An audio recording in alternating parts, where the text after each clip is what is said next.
Paul Mariner is joining me once again as Liverpool continue marching and flying in the Premier League with another resounding win, this time at the expense of Bournemouth. But it is a win, Mariner, that many of us would have predicted. As a matter of fact, we did predict it. But what impressed you about this win?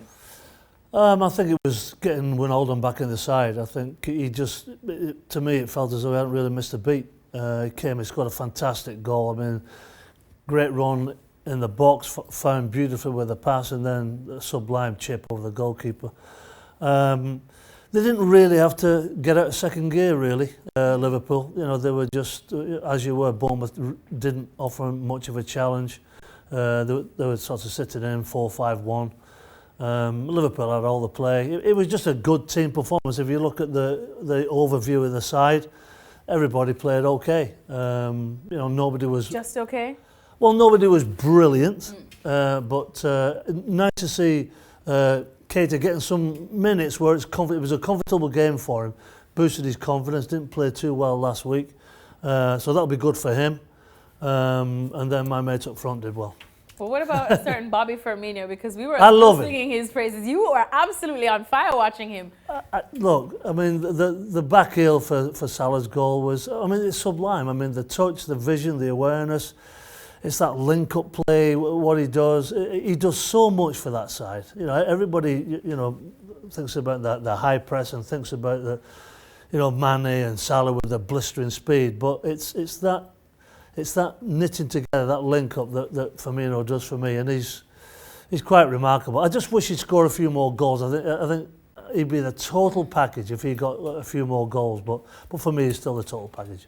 Well, a couple of questionable results, you know, for Liverpool in recent times. Yeah. And on the show just a couple of shows ago on ESPN FC, we had been discussing, you know, has their bubble burst? Is this time for Liverpool to start worrying that maybe they will not have exactly what it takes to get them to hoist the Premier League trophy at the end of the season, especially with Manchester City hot on their heels? So did you see anything in today's performance that you might think is still a flaw or still that they need to work on? No, I think, look, Alexander Trent-Arnold's coming back. Got a few minutes later on today, which is good for them. Allowed Milner, who played right back, to slide into the middle of the park. They look better when obviously Henderson, Wijnaldum and Milner in there. I think that's a threesome that Klopp would prefer. You know, obviously going to have to stay with Matip, I'm guessing, and Van Dijk, which is still strong. Robertson's doing a fantastic job on that left-hand side. Going forward, it's as you were. So I think with a game like Bournemouth just popping up, where they were a little bit shaky, didn't play particularly well. Yes, it was a bit of a nervous. Yeah, didn't play particularly well last week against West Ham. You know, with West Ham reserves in that actual fight. But that'll be a confidence boost. It was a very comfortable victory. Look, they know what they've got in front of them. It's hard as a player and coach not to look at the fixtures coming up. But it's remarkable how Manchester United keeps coming up into the mix today. You know, they're going to play City, they're going to play Liverpool. So, you know, they're going to have a big say. So it's, you know, there's a little twists and turns to come. Man City, I think, have got a deeper squad, yes, but Liverpool keep that cushion all the time. So it's, I think it's Liverpool's to lose. Well, we'll get to that Manchester United little plot twist sooner than later. But let's have a look at the Premier League table, because as we said, for Liverpool, this was another routine win for them, a win that many of us would have expected. But it is exactly what they needed to get back to number one in the Premier League standings. There they are with 65 points. Manchester City still have to play, and it shouldn't be an easy game for them. But with the way Man City have been going against Chelsea, Maras, you'd expect them definitely to as well pick up a win. Yeah, but again, it's Liverpool with that game in hand.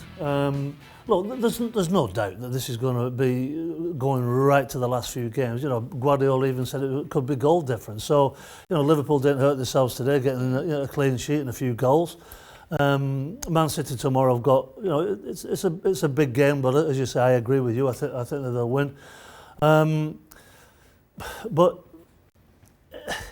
you know, I've been in this situation where you're chasing the so-called top guns, and it's very, very difficult. And when players say, "Oh, the pressure's not getting," the pressure's getting. It does get to you. There's no doubt about it. Well, if we have a look at as well, you will see that, you know, it still is quite tight between the two, between Manchester City and Liverpool in the odds to win the Premier League. So, Maris, what do you think you would put it down to? Because again, on the show, we've spoken about this a number of times. Who is your pick? And, you know, could it come down to goal difference? Who do you think has more experience in this as well? Because it's been a long time since Liverpool has been in this position. And as you said, pressure can be a serious thing. And Manchester City do have the deeper squad. They do. They have the deepest squad. They've won it before, so they've got experience. You know, Guardiola's been there, done it. Klopp, not quite. But, you know, there's all sorts of add-ons that the Anfield crowd's going to have to help them. They're going to have to maybe grind out some results. You know, and we keep talking about the United game. That may be a game at Old Trafford. Where exactly. Well, I mean, let's just bring that up then, because on the 24th, Liverpool do play Manchester United. We keep looking at it as a big game for Manchester United now that, you know, things have been going well for Ole Gunnar Solskjaer. But it is equally just as big a game for Liverpool in this title race, because then just about a week and a half or so later, or just 2 weeks later, on the 16th of March, that's when it's the Manchester Derby. So Man United could either hurt or help one of their most hated enemies there. Exactly. Look, the storied rivalry of Liverpool Man United goes back years and years. I mean, obviously, across the road, City, United, massive rivalry again. I still put Liverpool slightly ahead. I think the bookmakers, it's difficult to disagree with the bookmakers over in England, but I just turn it around. I just think Liverpool they've got that 3-point cushion. You know, Klopp will be building them up. It's going to be game by game, all that usual garbage that we hear. But I'll tell you what. Think that Liverpool, Manchester United can be taken care of better by Liverpool than, say, Manchester City? No, definitely not. Because look, it's the fiercest rivalry. You know, you know exactly, as a player, you know that when you go into that game, it's bragging rights for your fans until the next time that you play. And if you make a mess of it, then, you know, you're going to get it, and you're going to get taunted, and you're going to get, you know, dog's abuse as far as the crowd's concerned, you know, if you're a City player or a Liverpool player. So, you know, we've said it before, so many twists and turns. It's not easy to predict. But because of that 3-point cushion, and the goal difference, what is it, 3 or 4, was it just then? It's not insurmountable that Liverpool can get there, because they have got some firepower. They could have scored more goals today. They weren't as clinical as we would probably like in front of goal. But it's going to be a fascinating run, no two ways about it. So quickly, who's your pick then? I'm going to stay with Liverpool. I mean, I picked Man City right at the start of the season. But I just feel that with players coming back, and also there's something to note, Liverpool have got a 10-day gap in between games, so they can get players refreshed. You know, maybe he'll take them away, have a good chat with them, and so on and so forth, and really tee them up for this final push. All right, so you're sticking with the Reds then? I'm going to go with the Reds, yeah. I don't like changing horses, because I did say City at the start of the season. But I have a feeling that Liverpool are going to pull it off this season. Oh, someone's been hanging out with Stevie Nicol a little too long, but it's all right. That was my pick actually at the beginning of the season, so I have no choice but to stick with it. Shall we get some questions in, Maris? Yeah. All right, let's start off with this one. Matt wants to know if you think that Liverpool is the best counter-attacking team in the Premier League right now.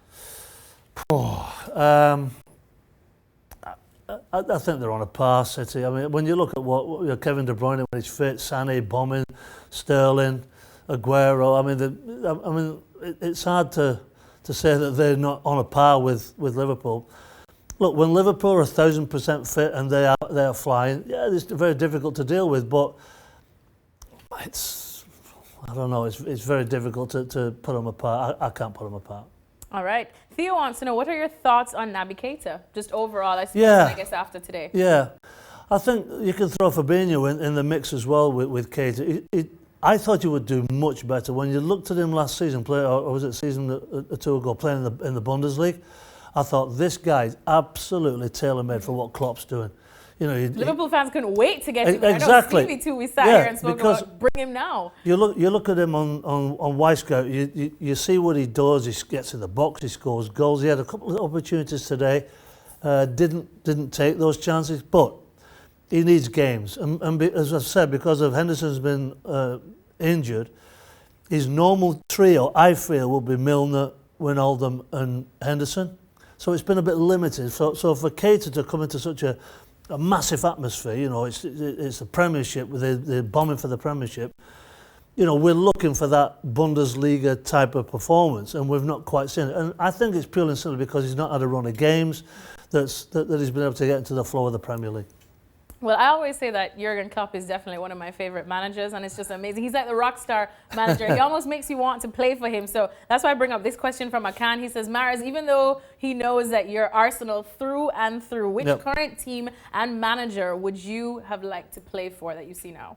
Would Jurgen Klopp be at the top for you? Well, I think we're very lucky in the Premier League at the moment. We've got Pochettino, who's a fantastic coach.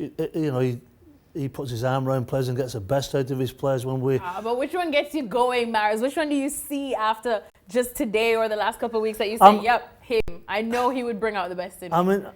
I'm intrigued by the way that Pep goes about it, the way that Fabian Delph's left back, and then he's playing central midfield from that, all these different permutations. So that'll be interesting to learn under Pep. But just for a pure bombing forward, as a number 9 viewpoint, I think Klopp would probably be dynamite for me. No love for Ole Gunnar Solskjaer? Or are we not counting as a set manager? It's not yet. Okay. Oh, just 2 hours ago you were full of praise for him. Now, I'm still full of praise for him, but we'll go with Jurgen Klopp. Why not? Why wouldn't you want to? He's a rock star coach.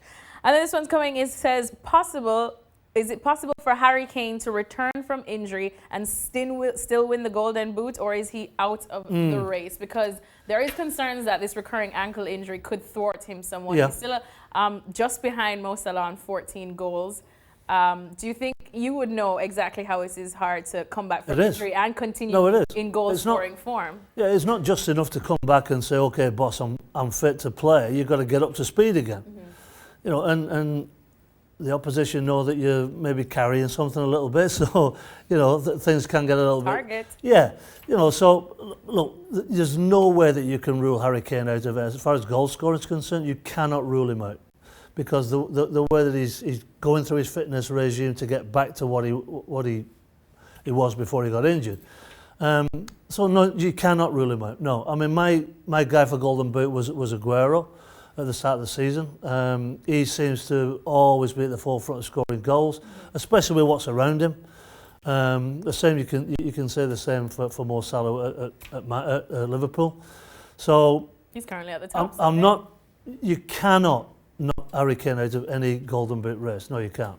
Smart man. Thank you so much, Paul Mariner. Always a pleasure. So Liverpool continue marching on, doing their job in the title race, and now it's over to Manchester City.